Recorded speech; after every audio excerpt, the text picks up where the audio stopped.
दोस्तों नमस्कार। आज के इस वीडियो में हम डिस्कस करेंगे कि आपको किस तरीके के एडवोकेट को नियुक्त करने से पहले सोचना है, विचार करना है। यदि आपको उचित ना लगे तो इस प्रकार के अधिवक्ताओं से आपको बचना है। बारी बारी हम देख लेते हैं उनमें क्या क्या इस तरीके की खूबियाँ या फिर कहें कमियाँ होती हैं जिनसे आपका जो केस है या फिर आपका कोई भी कार्य है जिसमें आप अधिवक्ता नियुक्त कर रहे हैं वह प्रभावित होगा और आपको काफ़ी नुकसान की झेलना पड़ सकता है। नंबर 1, ऐसा अधिवक्ता जो कि हमेशा लापरवाही करे, ऐसी अधिवक्ताओं से आपको बच के रहना है। यानी कि लापरवाह अधिवक्ताओं से आपको दूरी बना करके रहनी है।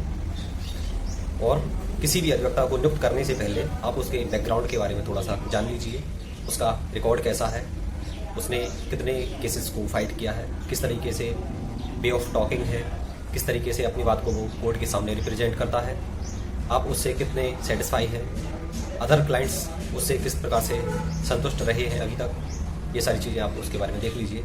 अगर आप उसके फैमिली बैकग्राउंड के बारे में भी पता कर सकते हैं तो पता कर सकते हैं। इसमें किसी प्रकार की कोई बुरी बात नहीं है, क्योंकि जो व्यक्ति या फिर कहें कि जो अधिवक्ता घर की शांतिपूर्ण माहौल या फिर वातावरण में रहता है वह एक अच्छा अधिवक्ता साबित होता है और बहुत ही अच्छी तरीके से वह केस को फाइट करता है।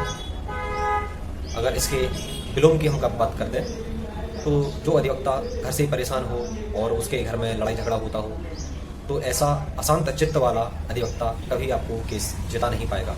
ये मेरा स्वयं का अनुभव कह रहा है। मैं भी एक अधिवक्ता हूँ और किन किन चीज़ों को हम लोगों को फेस करना पड़ता है और कई तरीके के हमारे कलीग्स होते हैं।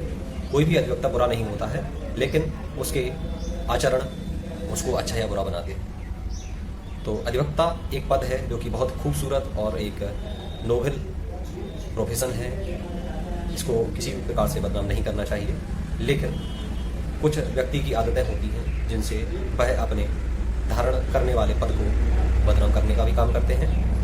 तो दूसरा कैरेक्टर हम देख लेते हैं। जो अधिवक्ता अधिकांशतः फ़ोन पर ही लगा रहता है, जैसे कि कुछ लोग होते हैं यंग लॉयर्स हैं तो अपना गेम वगैरह भी यदि खेलने में ज़्यादा इंटरेस्टेड हैं या फिर घंटों बात करते हैं कहीं ना कहीं। इस प्रकार से आपको उनको नियुक्त करने से पहले आपको विचार कर लेना चाहिए, क्योंकि जो व्यक्ति अपने केस को समय नहीं देगा वह केस मजबूती से नहीं पढ़कर जाएगा तो कोर्ट में वो क्या फाइट करेगा। विपक्षी का जो अधिवक्ता है वह उसको मार दे देगा, कहीं ना कहीं उसके हराने का कारण होगा। Number 3, lack of knowledge. कोई भी केस होता है उसके बारे में, संबंधित धाराओं के बारे में उसकी पूरी जानकारी एक अधिवक्ता को होनी चाहिए। यदि किसी भी पॉइंट पर उसकी जानकारी कम पड़ती है तो दूसरा अधिवक्ता उसको हरा देगा।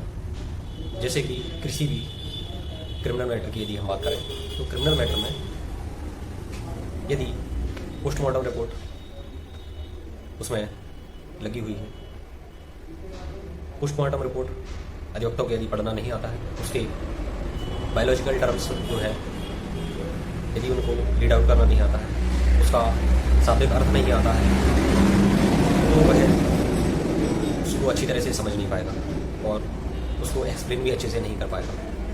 इसलिए जिस संबंधित केस में आप अधिवक्ता नियुक्त कर रहे हैं उसकी जानकारी की आपको एक बार परख कर लेनी चाहिए। उसमें एक समस्या भी आती है कि अधिवक्ता कभी कभी पूरी बात अपनी बताना नहीं चाहते हैं। वो इसलिए क्योंकि क्लाइंट्स में भी कुछ कमियां होती हैं, क्योंकि हमें क्लाइंट और अधिवक्ता दोनों की बात को लेकर के चलना पड़ेगा। तो हम थोड़ी सी बात क्लाइंट की भी कर लेते हैं। क्लाइंट कभी कभी एक स्थान से दूसरे स्थान पर और दूसरे स्थान से तीसरे स्थान पर भी जाता रहता है और तमाम तरीके की जानकारी, सलाह, मशवरा, परामर्श लेकर के अन्य अधिवक्ताओं के पास चला जाता है। इस वजह से अधिवक्ता अपनी कोई बात उनके सामने नहीं रखते हैं और केस प्रारंभ होने के बाद यानी कि वकालतनामा दाखिल होने के बाद ही वह अपनी जानकारी देते हैं। ऐसे में आपको सहारा लेना होता है पिछले जो उनके रिकॉर्ड का है, उनने किस तरीके से संबंधित केस में किस प्रकार से फाइट किया था, उस चीज़ की आपको जानकारी ले लेनी चाहिए। क्रिमिनल मैटर की हम बात कर चुके थे, इस बार हम बात करेंगे चेक के मैटर की। तो जो व्यक्ति या जो अधिवक्ता चेक के मैटर देखता है या केस डील करता है, उसको बैंकिंग की काफ़ी जानकारी होनी चाहिए, जिसमें कि चेक से संबंधित संपूर्ण जानकारी सम्मिलित है।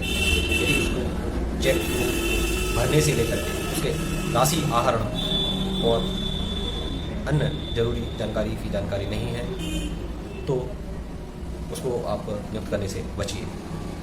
नंबर 4, कुछ अधिवक्ता क्या कहें ऐसे पदार्थों का सेवन करते हैं, जैसे कि बोलना तो नहीं चाहिए लेकिन तंबाकू है, गुटखा है, जो कि मादक पदार्थों की श्रेणी में आते हैं। उन अधिवक्ताओं से आप थोड़ा सा दूरी बना सकते हैं। ये आपकी मजबूरी नहीं हो सकती, क्योंकि तमाम अधिवक्ता ऐसे हैं जो कि इन सारे व्यसनों से दूर रहकर भी बहुत अच्छा केस लड़ते हैं, भले ही वह यंग लॉयर्स हों या फिर सीनियर अधिवक्ता। जूनियर और सीनियर के बजाय मैं आपको रिकमेंड करूंगा कि आप उसके अधिवक्ता के नॉलेज यानी कि उसके ज्ञान के आधार पर उसको सिलेक्ट करें। नए अधिवक्ता भी कुछ ऐसे होते हैं जो काफ़ी टेक्निकल नॉलेज रखते हैं, और अधिवक्ताओं को और क्या चाहिए, किताबों की संगति यदि उनकी होती है तो वह बहुत अच्छा परफॉर्म करते हैं, कोर्ट के अंदर भी और कोर्ट के बाहर भी। कोर्ट के बाहर का परफॉर्मेंस क्या है कि क्लाइंट्स को किस तरीके से वो डील कर रहे हैं, वे टॉकिंग क्या है, उनके रहन सहन का तरीका क्या है, वह उनका उठना बैठना किन लोगों के साथ में, तो इन सारी चीज़ों की जानकारी की आपको पता कर लेनी चाहिए। कुछ अधिवक्ता ऐसे हैं कि प्रतिदिन उनको कचहरी परिसर से निकल के मैखाने भी जाना होता है। मैं आपको इसलिए बता रहा हूँ क्योंकि मुझे अंदर की बातें पता है। ये सच्चाई है, ये सच्चाई आपको यूट्यूब पर कोई भी नहीं बताएगा। मैंने इस वीडियो बनाने से पहले कोई भी स्क्रिप्ट राइटिंग नहीं की है, ये मैं आपको मन की बात बता रहा हूँ, क्योंकि न्यायालय परिसर एक मंदिर के समान रहता है, जहाँ पर अच्छे लोग भी आते हैं और बुरे लोग भी आते हैं। आप लोगों को बुरे लोगों से बचना है और अच्छे लोगों के साथ जुड़ करके अपने केस का निस्तारण कराना है, क्योंकि आप चाहते हैं कि आपको न्याय प्राप्त हो। सही व्यक्ति से आप जुड़ेंगे तो जरूर ही आपको न्याय प्राप्त होगा, और गलत लोगों से आप यदि जुड़ेंगे तो आपको नुकसान होगा।